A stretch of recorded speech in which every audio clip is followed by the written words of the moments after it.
Buenos días, hermanos de la Iglesia Bautista Bíblica Maranata. Espero que se encuentren bien en este domingo. Quisiera invitarles, hermanos, a abrir sus Biblias en el Evangelio según San Marcos. Evangelio según San Marcos, capítulo 4.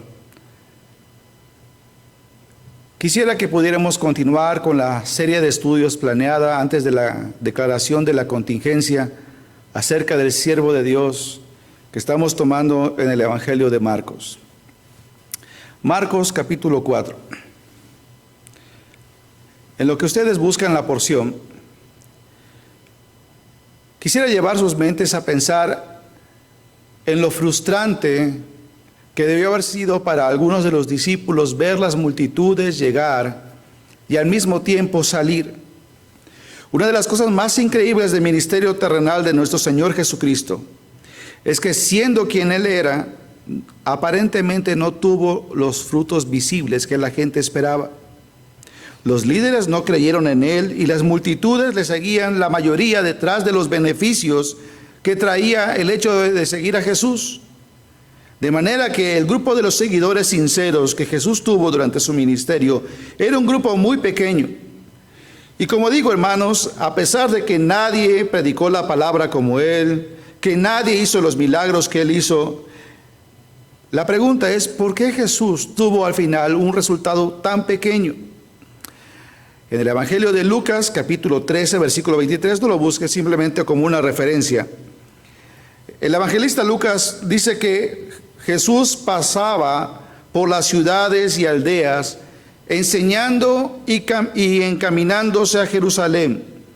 Y dice el versículo 23 que alguien le dijo: Señor, ¿son pocos los que se salvan? ¿Son pocos los que se salvan? Es muy probable que en la mente de los discípulos, al ver las multitudes venir y al mismo tiempo salir, muchos de ellos se preguntaban las mismas cosas: Señor, ¿son pocos los que se salvan? Jesús venía ejerciendo su ministerio con poder, venía sanando a los enfermos, venía liberando a los demonios. Era evidente que era el profeta del Antiguo Testamento. Pero es muy probable, y tal parece, que solamente un grupo muy pequeño lo veía y los demás no veían esto. Lo rechazaban abiertamente o lo seguían por motivos equivocados. De hecho, los líderes religiosos de Israel sentían tal hostilidad hacia el Señor Jesucristo que se atrevieron a acusarle de que Él hacía las cosas bajo el poder de Satanás. Así que, mis hermanos y amigos que nos visitan y que están en aquellos grupos en las casas, si nosotros tomamos como parámetro las reacciones que la gente tiene en general, el ministerio de Jesús parecía estar más que teniendo victoria, teniendo un gran fracaso. Tuvo una gran explosión, pero en este momento muchos son los que estaban desertando. Y el Señor comienza entonces a enseñar a través de un grupo de lecciones, de enseñanzas llamadas las parábolas. Este grupo de parábolas son un grupo de parábolas llamadas las parábolas del reino, de la cual forma parte la parábola del sembrador que vamos a estudiar en esta mañana. Esta enseñanza es de suprema importancia para la iglesia, porque nosotros tenemos la gran comisión, el encargo de la gran comisión que el Señor nos dejó antes de ascender a los cielos. La iglesia tiene el llamado de proclamar la palabra del Señor de manera íntegra, de manera completa, con todo el corazón. Pero ¿saben una cosa, hermanos? De la misma manera que en el tiempo del Señor Jesucristo, en el día de hoy esta tarea puede ser sumamente frustrante. Es muy probable que hagamos grandes esfuerzos, es probable que hagamos grandes inversiones, es posible que se sumen muchos voluntarios, pero al final los resultados sean pocos. Esta parábola nos va a ayudar a entender por qué la gente reacciona como reacciona cuando está la predicación de la palabra de Dios, y al mismo tiempo tener una expectativa real de los frutos que nosotros debemos esperar cuando hacemos el ministerio, cuando compartimos el evangelio. Algo interesante de esta porción es que lo que vemos en el Evangelio de Marcos lo podemos también ver en Mateo. Y dice que las personas que seguían al Señor Jesús y las personas que acusaron al Señor Jesús de estar endemoniado, todos estos eventos ocurrieron el mismo día que el Señor pronunció las parábolas. El Señor Jesús acababa de salir de la casa donde había ocurrido este incidente y ahora se dirige al mar de Galilea, y Marcos nos dice que se reúne una gran multitud. Y el Señor toma una barca, los elementos que él tenía, era un hombre muy ingenioso, muy práctico, y él toma una barca que estaba ahí a las orillas y hace que los discípulos lo alejen un poco y usa la barca como un escenario flotante. Un dato curioso es que en el Evangelio de Marcos, las multitudes no son presentadas nunca de una manera positiva.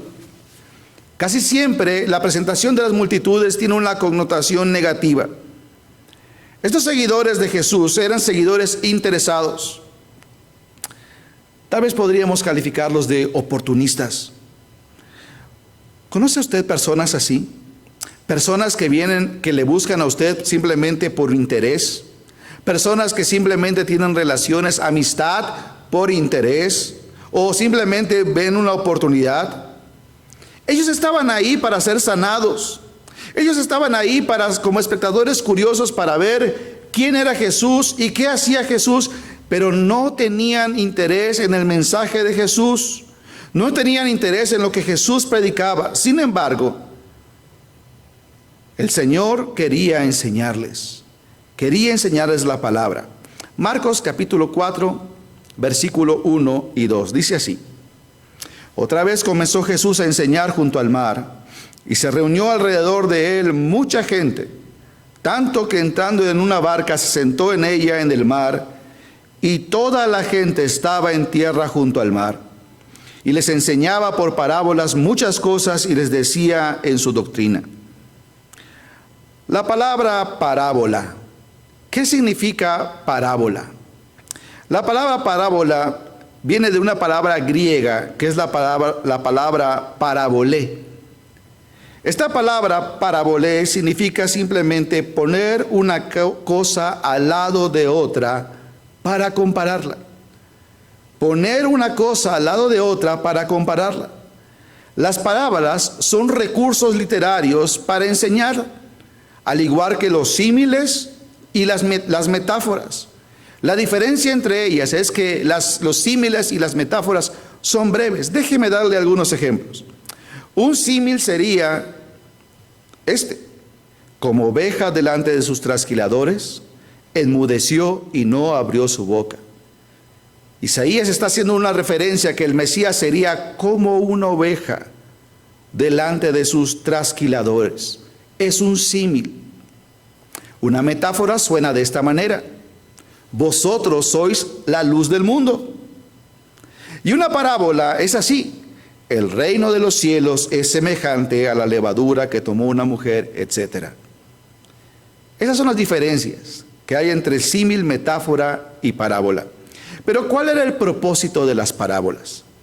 Las parábolas tienen grandes ventajas. En primer lugar, son una excelente forma de enseñar.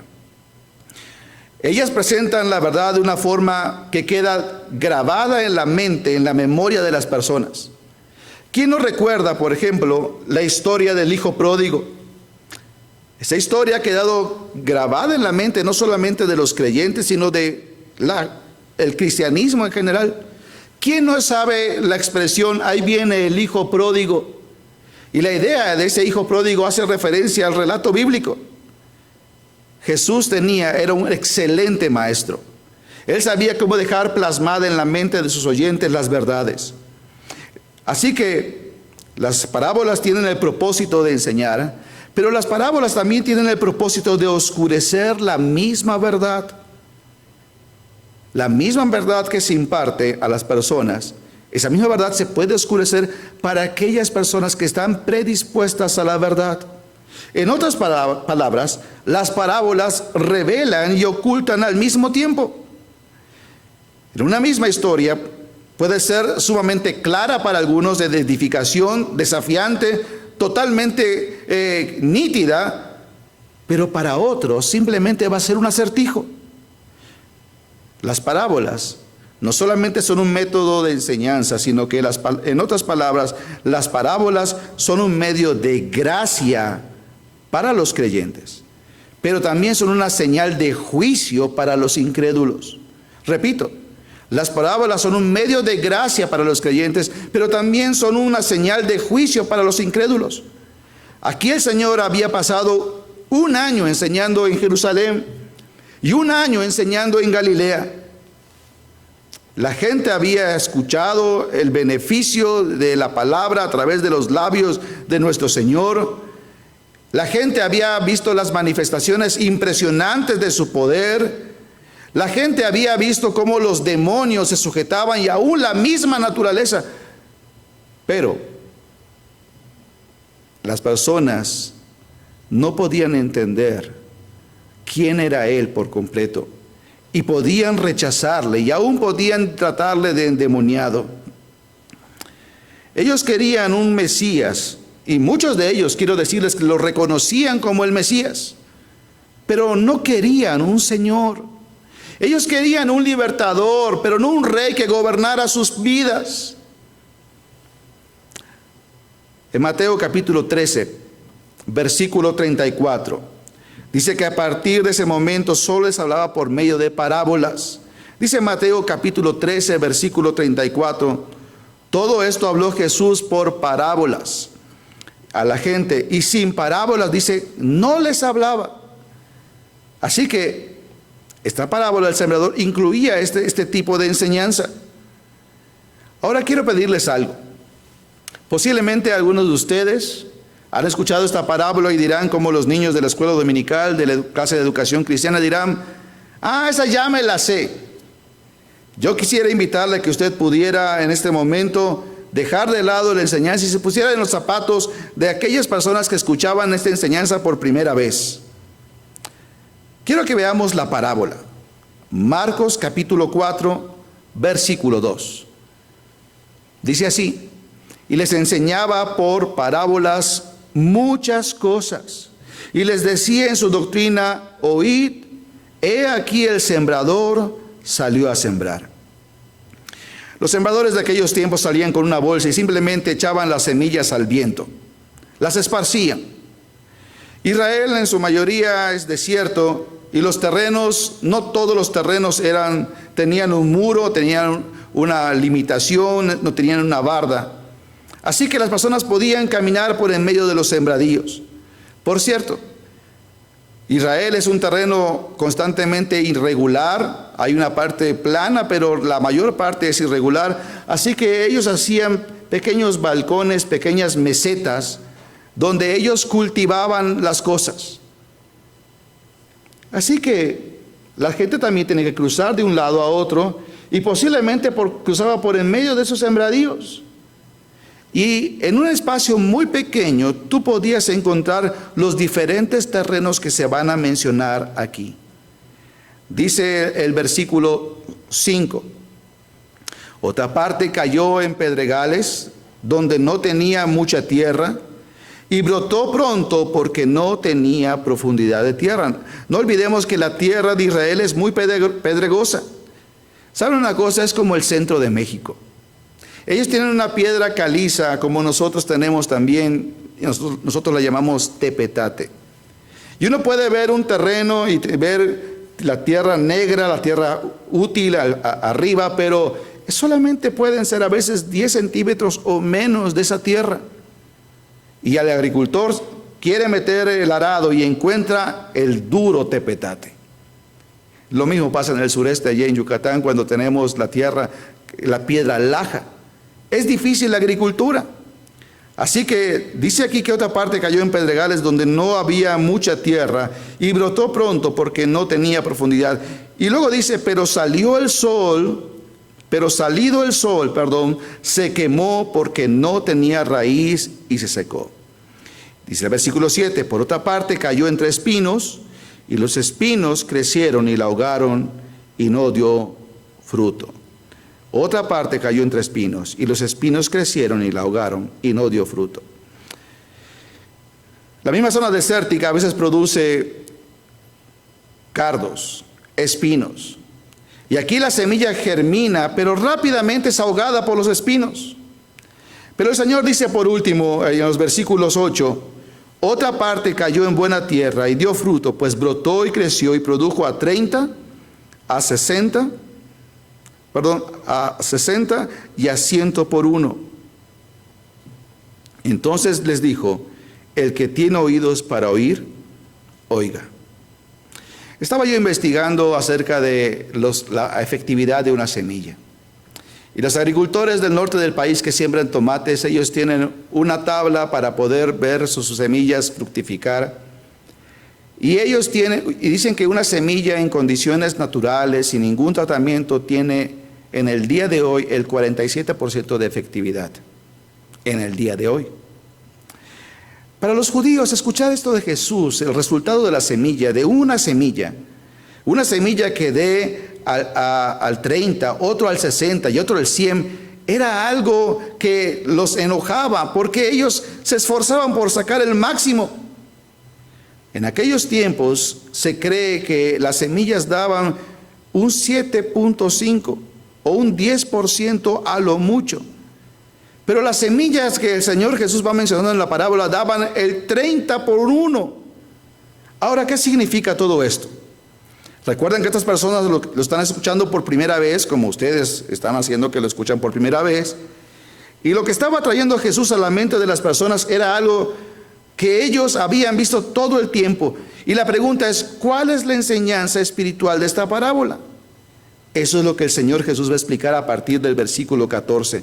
Pero antes Él quiere que sus discípulos entiendan a qué se debe este cambio de metodología, de enseñar con claridad y nitidez a enseñar por parábolas.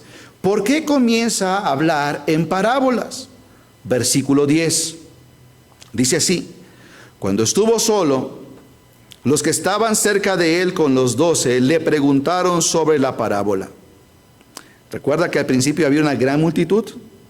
Ahora el Señor está con sus discípulos, con un grupo pequeño. Y a ellos el Señor va a explicar el significado espiritual de esta parábola, pero dice el versículo 11, y les dijo, a vosotros os es dado a saber el misterio del reino de Dios. ¿Qué es un misterio? Un misterio es algo oculto que solamente puede ser conocido si Dios lo revela. Repito, un misterio es algo que está oculto, que ha estado oculto y que solo puede ser conocido si Dios lo revela. De manera que lo que está enseñando Jesús en este momento es una revelación.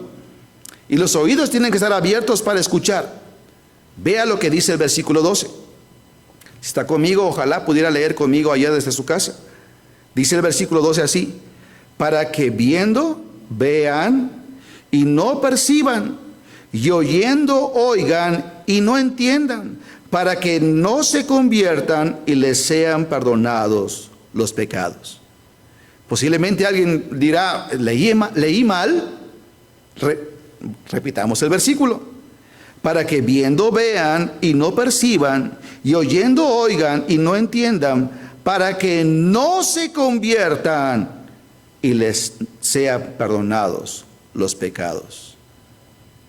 Esta es una de las porciones más duras que menciona las palabras más duras de Jesús. Sin embargo, estas palabras no son originarias de Jesús. Estas palabras las había mencionado el profeta Isaías. Allá en el libro de Isaías, capítulo 6, versículo 9, dice lo siguiente. Escuche. El Señor viene hablando y va preguntando a quién enviaré. Y dice que Él va diciendo, ¿y quién irá por nosotros? Y entonces Isaías responde, heme aquí, envíame a mí. Versículo 9, escuche. Y dijo, anda y di a este pueblo, oíd bien y no entendáis, ved por cierto, mas no comprendáis. Engruesa el corazón de este pueblo y agrava sus oídos y ciega sus ojos para que no vean con sus ojos, ni oiga con sus oídos, ni su corazón entienda, ni se convierta y haya para él sanidad. El profeta va anunciando que debido a la dureza del corazón de Israel, debido a su rebeldía continuada, Dios hace un juicio para con ellos y dice a Jeremías: ve y habla al pueblo, pero lo que tú vas a hacer, vas a engrosar su corazón. Ellos han cerrado sus oídos a la enseñanza clara. Ellos no quieren escuchar. Las personas del tiempo del Señor Jesús asentían y decían: sí, sí es verdad, no, sí tiene razón, pero no obedecían sus palabras. No querían seguirle. Además, los líderes religiosos de la nación le habían tildado de blasfemo. Le habían tildado de hacer las obras a través del poder de Satanás. Así que lo que usted ve aquí, a través de las parábolas y lo que va diciendo Isaías, lo que tenemos aquí es la confirmación del juicio de Dios por el endurecimiento de sus corazones.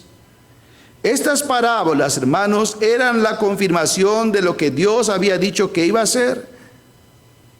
No sé si usted puede entender y ver lo que está pasando aquí. Muchos pensamos que Dios tiene recursos ilimitados como su omnipotencia, y es así. Él es omnipotente. Él puede estar en cualquier lugar, no tiene ninguna limitación, Él es omnipresente. Él sabe todas las cosas de manera perfecta y de manera absoluta. Él es omnisciente. Pero hay aspectos de Dios que no tienen un aspecto ilimitado como su paciencia. Dios es lento para la ira y grande en misericordia. Pero lo que tenemos aquí es que debido al endurecimiento del corazón, el constante rechazo de Dios, Dios decide juzgar a la nación. Y dice que entonces Él confirma este endurecimiento. Pero al mismo tiempo, esta enseñanza por parábolas era una manifestación de su gracia, ya que el pueblo tenía menos responsabilidad si rechazaban las demandas expresadas en este lenguaje por parábolas. Ellos podían escuchar y no entender, y por supuesto no obedecer porque no sabían lo que se les dijo. La rebeldía de estos hombres hacía que ellos no pudieran ser juzgados más allá. Ellos, los líderes religiosos, sabían lo que el Señor decía. Los líderes religiosos podían entender, pero su corazón endurecido hacía que ellos no lo aceptaran. No lo aceptaran. Las parábolas expresan las mismas verdades de enseñanza directa que las enseñanzas directas. Pero ellos podían justificarse diciendo: no lo entendí. Ellos podían manifestar su desinterés, podían manifestar la dureza de su corazón. Este texto que estamos estudiando en esta porción, en este momento, puede ser un poco difícil, pero si usted revisa lo que va pasando un poco antes en el capítulo 3, cuando se habla acerca del pecado imperdonable, Dios opera con un corazón rebelde. Dios no va a estar todo el tiempo tocando. Habrá un momento en que Dios diga: ¿quieres esto? Está bien. La cita de la profecía es una de las referencias más claras de la incredulidad de los judíos. La incredulidad voluntaria quedaba confirmada por el Dios mismo. No es que ellos solamente expresaran su rechazo, sino que estaban manifestando su incredulidad. Y Dios dice: es verdad, son incrédulos. Para que ellos, viendo, no perciban, y para que escuchando no entiendan lo que el Mesías decía. Marcos capítulo 4, versículo 12. Dice: para que viendo vean y no perciban, y oyendo oigan y no entiendan, para que no se conviertan y les sean perdonados sus pecados. El profeta Isaías habla acerca de un corazón engrosado, es decir, es el equivalente a un corazón endurecido.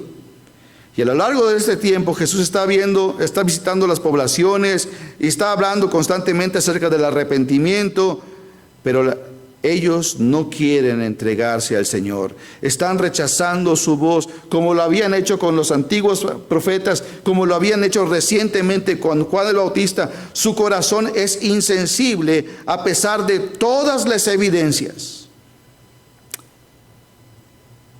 ¿No le parece esto familiar en el día de hoy? Hay personas que pueden recibir el favor de Dios una y otra vez, y sin embargo su corazón se endurece, se hace insensible a la voz de Dios, rechazan a Dios abiertamente.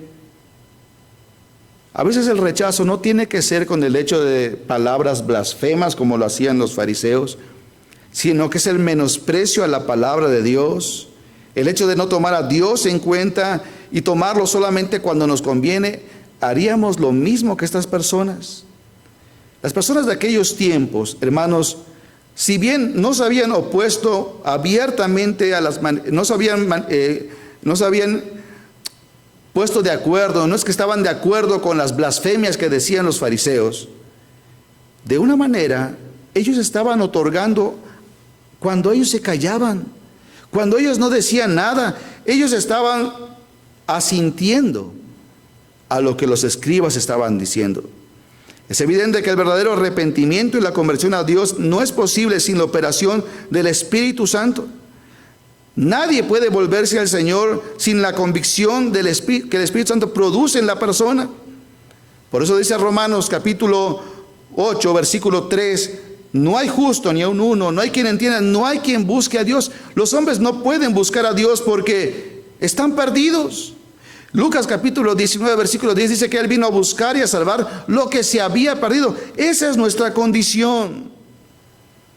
Y hay hombres que piensan que van por el buen camino, pero Proverbios dice que hay camino que al hombre le parece derecho, pero su fin es camino de muerte.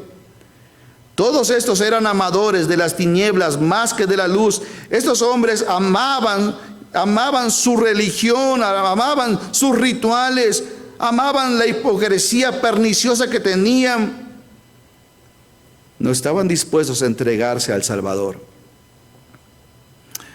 Los líderes de Israel sabían lo que decía Salomón en Proverbios capítulo 29, versículo 1, cuando dice que el hombre que reprendido endurece la cerviz, de repente será quebrantado y no habrá para él medicina.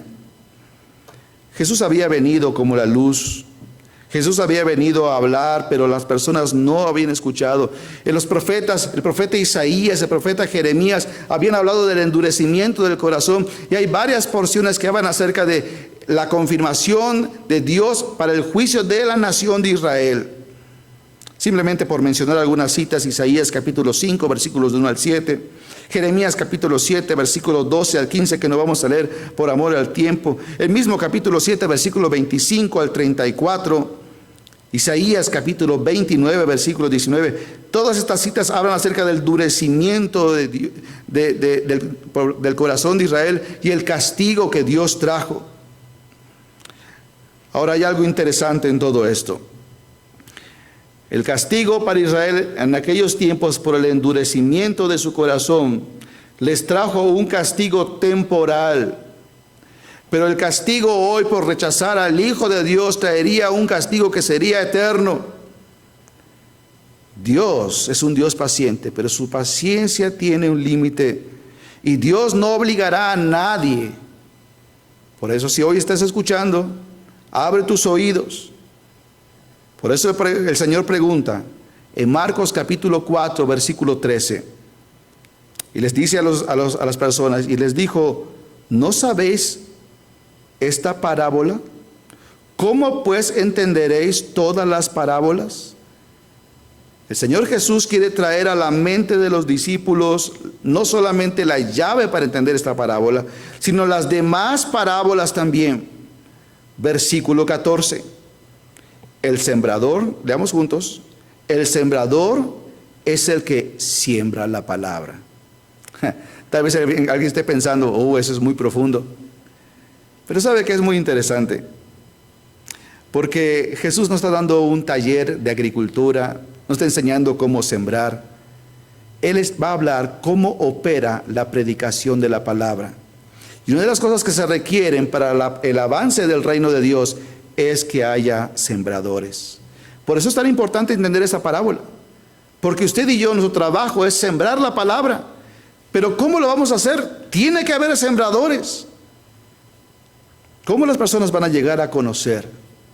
Tenemos al Espíritu Santo, tenemos la semilla, pero Dios nos ha dejado como sembradores.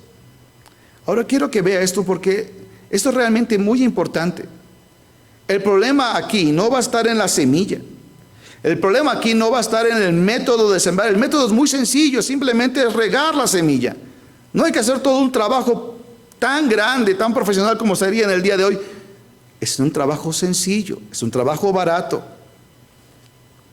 Vamos a ver la explicación de esta parábola. Versículo 15. Y estos son los de junto al camino, en quienes se siembra la palabra, pero después que la oyen, enseguida viene Satanás y quita la palabra que se sembró en sus corazones. Jesús va a mencionar a partir de ahora 4 terrenos. Y el primero es este. El primero que va a mencionar el Señor Jesús es este: un corazón endurecido. Los que están junto al camino. Leamos nuevamente el versículo 15. Vamos a adelantarle, creo que ahí estamos, una más. El corazón endurecido. Leamos juntos, dice así: y estos son los de junto al camino, en quienes se siembra la palabra, pero después que la oyen, enseguida viene Satanás y quita la palabra que se sembró en sus corazones. Hermanos, ¿qué es lo que está haciendo el sembrador? Simplemente está sembrando. ¿Qué es lo que estamos haciendo aquí, en este momento? Estamos predicando la palabra. Si bien lo estamos haciendo a través de medios cibernéticos, yo quiero decirle que sembrar la palabra, que predicar la palabra, es una batalla terrible. Es una batalla infernal realmente, hermanos. Yo pienso que muchas personas piensan que la iglesia es un lugar donde Satanás no entra. Todavía tienen aquellas ideas de que estamos en un terreno santo, entonces en los crucifijos, el agua bendita pueden librarnos. Esas cosas son idolatría. Esas cosas son cuestiones de superstición, supersterías. Satanás está en las iglesias. Él entra y posiblemente más puntual que muchos hermanos. Y dice que cuando la palabra de Dios es predicada, Él desata todos los mecanismos para que las personas no encuentren cabida, para que la palabra no encuentre cabida en el corazón de las personas. Satanás, escuche esto, Satanás aborrece la predicación de la palabra. Él no quiere que la palabra llegue al corazón de las personas. Por eso es que Él va a dejar que la palabra siempre quede en la superficie del corazón. Los terrenos de aquellos tiempos, como en los días de hoy, cuando son hollados, ese terreno queda compactado y a veces es tan duro como la piedra. Cuando la semilla es tirada, simplemente queda expuesta, queda abierta, sin ninguna protección, sin la oportunidad de sumergirse en la tierra, de ser enterrada. Y las aves vienen y se la llevan. Hay personas que pueden estar en las iglesias mientras se les predica, pero no tienen la disposición de escuchar. Cada vez que ellos se encuentran convictos de pecado, simplemente buscan un mecanismo de defensa para no escuchar. Recuerdo que hace muchos años, aquí en la iglesia, después del sermón, se acercó un hombre que nos visitaba. Y yo había dado una ilustración acerca de las serpientes. Y utilizando mi lenguaje, pues tal vez no tan culto en ese sentido, hace muchos años, yo había dicho que vino la serpiente y picó al hombre. Y el invitado al final del culto vino y me dijo: pastor, con todo respeto, las serpientes no pican, muerden. Y yo le pregunté: ¿usted recibió a Cristo? Me dijo: no me interesa. O sea, todo lo que escuchó, todo lo que se le quedó, fue un error que cometí acerca de una serpiente. Lo más importante pasó de largo. Hay personas que escuchan la palabra, están en la iglesia, pero nada más suena el celular y se distraen. Por eso es que los teléfonos son importantes, son un recurso muy importante, pero distraen. Satanás usará todos los elementos necesarios para que usted se distraiga. Este es el corazón endurecido. Nada los mueve, ni los terrores del juicio de Dios los mueve.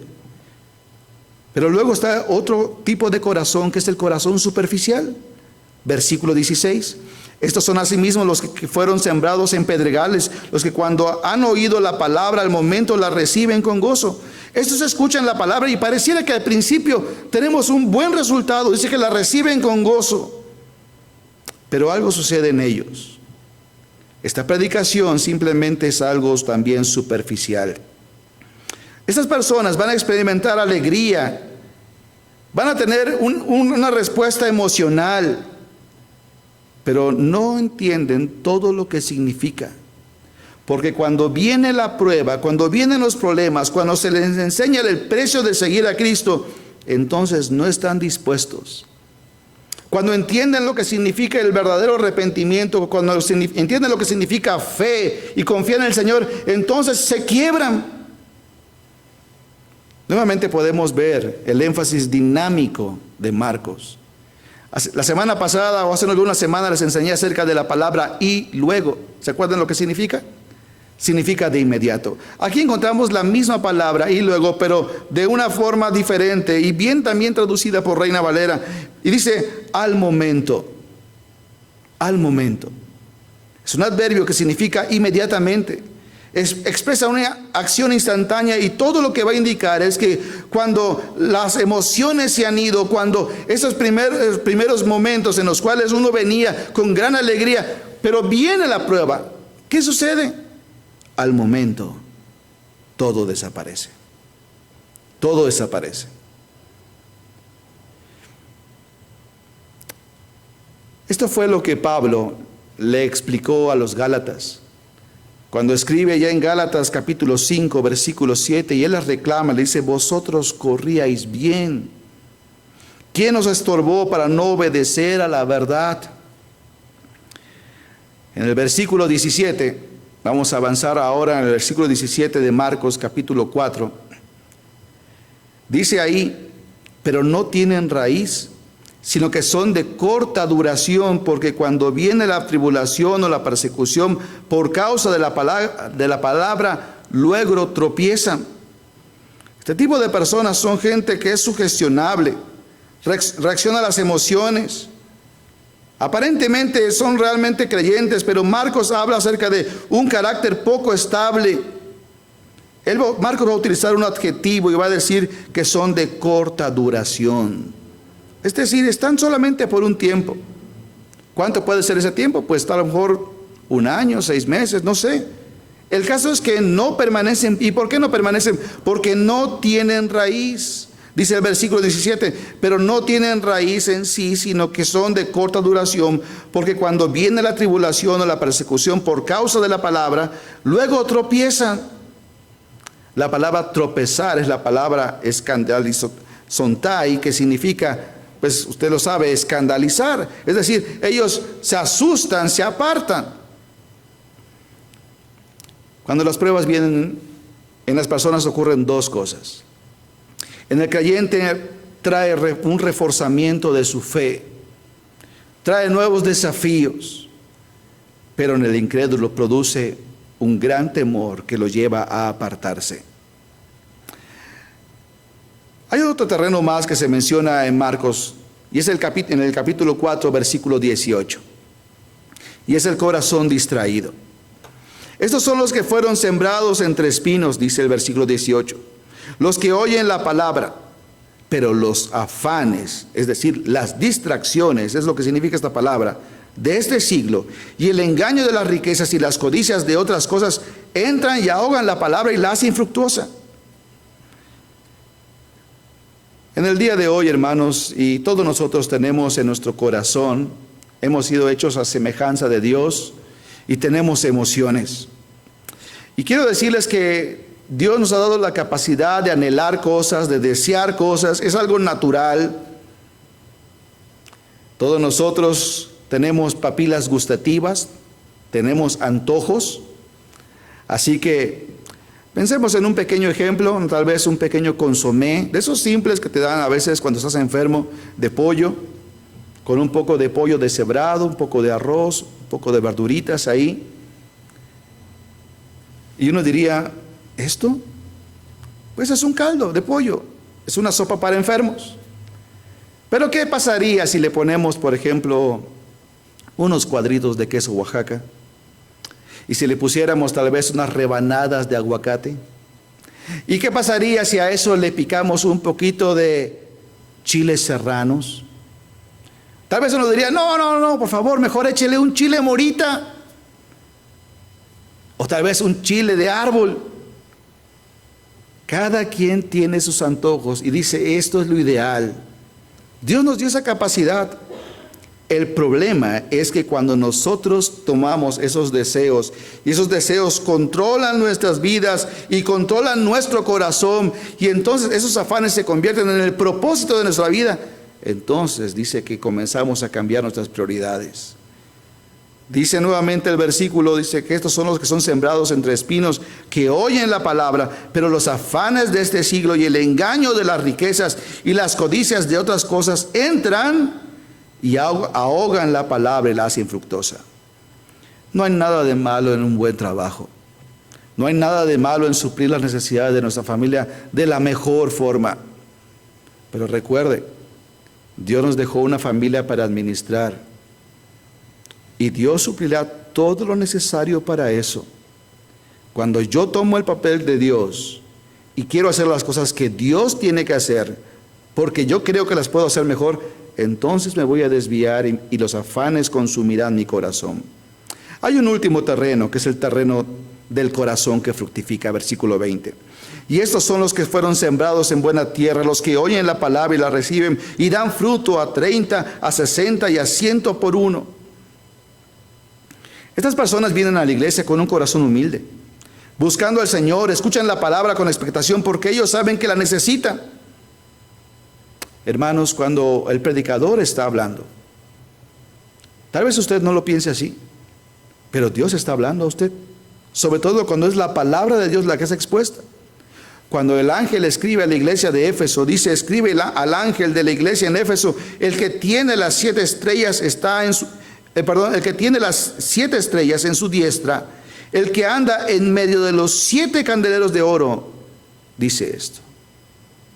Dios estaba ahí en medio hablando.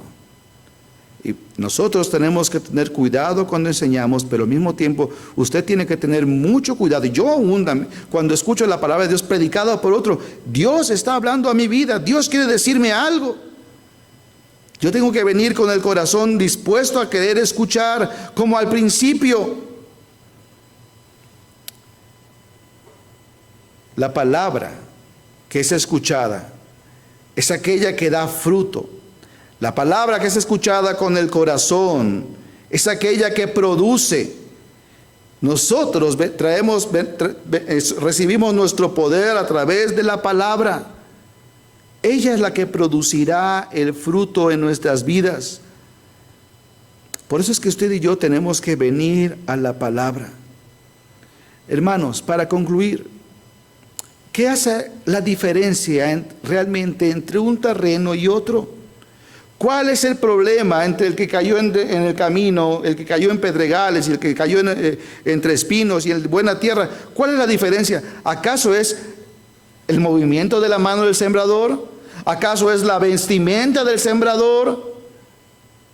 ¿El problema es la semilla? No. El problema aquí es el corazón. ¿Qué es lo que hace la diferencia en el corazón que tú tienes hacia la palabra? Dice el capítulo 4, versículo 9. Entonces les dijo, el que tenga oídos para oír, oiga. El que tenga oídos para oír, oiga. Le invito a que usted revise nuevamente la porción y se dé cuenta cuántas veces aparece la palabra o el verbo oír en sus diferentes modalidades. El que tenga oídos para oír, oiga.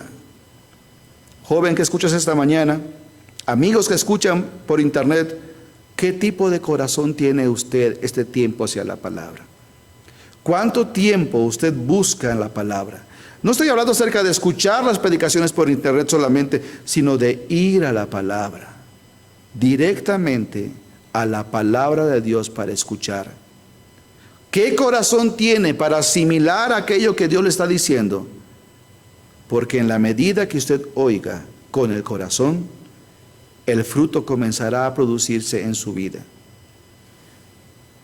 Los agricultores califican las buenas cosechas a través de varios procesos. Todo comienza con una buena semilla. Cuando la semilla germina y tiene un pequeño y débil tallo, se califica también. Pero ese tallo es tan importante y tiene que estar completamente saludable, porque después se engrosará y será fuerte y entonces podrá cargar el fruto. La semilla que tenemos es la palabra de Dios. El Espíritu Santo nos enseña. Tenemos al mejor de los maestros. ¿Cómo es tu corazón a la palabra? Y hermanos que están compartiendo la palabra estos días tan difíciles, no nos cansemos de predicar el Evangelio. Sigamos haciéndolo. Ese es nuestro trabajo, tirar, esparcir la semilla. Dios hará la obra. Oremos. Señor, en esta mañana te damos muchas gracias por tu palabra y te pedimos que tú la hagas fructificar en nuestros corazones, que nos ayudes a examinar el tipo de corazón que tenemos. Y Señor, si entre nosotros hubiera una persona que ha endurecido por algún tiempo su corazón, Señor, quebrántalo, tráelo a ti, dale un corazón de carne otra vez para escuchar tu palabra. No sé cuáles son los motivos por los cuales su vida se ha enfriado. No hay motivo que valga. Tú eres el que mantiene nuestro corazón saludable. Mucho dependerá de la disposición de nuestro corazón. Danos un corazón fértil. Bendice tu palabra, Señor, y si hubiera entre nosotros también alguna persona que no te conoce, tráela a ti en esta mañana. En el nombre de Cristo Jesús te lo pido. Amén.